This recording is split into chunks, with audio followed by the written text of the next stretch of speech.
CJP के नेताओं के साथ आज जेपी नड्डा साहब, आपके जो फॉर्मर प्रेसिडेंट हैं, वो मिले हैं कांग्रेस जनता पार्टी के नेताओं के साथ। उधर जो है खबर ये है कि गृह मंत्री के साथ शिक्षा मंत्री मिले हैं। तो इन दोनों मुलाकातों को आप कैसे देख रहे हैं? देखिए, स्वाभाविक है कि इतना बड़ा जो देश है, चीज़ें कहीं न कहीं जैसे नीट की जो परीक्षा है या और चीज़ों में है, नीट जैसी परीक्षा में कहीं कमियाँ तो देखो हुआ सिस्टम में, कुछ चीज़ें इतना बड़ा शिक्षा का जो हमारा व्यवस्था पूरे देश में है, ढाँचा है, कहीं न कुछ कमियाँ तो हुई हैं। और आंदोलन, भूख हड़ताल, प्रदर्शन कोई रास्ता नहीं है किसी चीज़ का, है ना?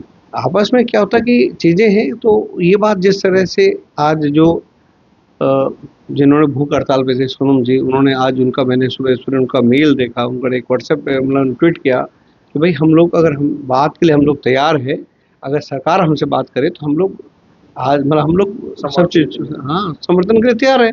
तो आज देखिए बात संवाद हुआ तो चीज़ें हुई। आज से पहले पिछले 22 दिन में कहाँ हुआ?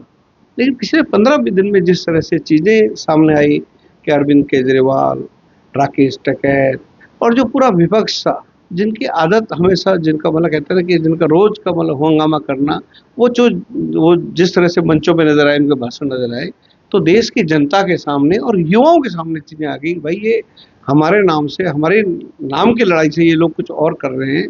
तो उसका असर ये हुआ कि आज सोनम वांगचुक जी ने जो सवेरे ट्वीट किया, उस ट्वीट से बिल्कुल क्लियर हो गया कि वो उनका मकसद ये नहीं था जो मकसद आम आदमी पार्टी, देखिए आज के प्रदर्शन में, अभी 3-4 दिन के प्रदर्शन में आप देखें तो आम आदमी पार्टी के जो नीचे लेवल पे बूथ लेवल का कार्यकर्ता जंतर मंतर पे खड़ा है।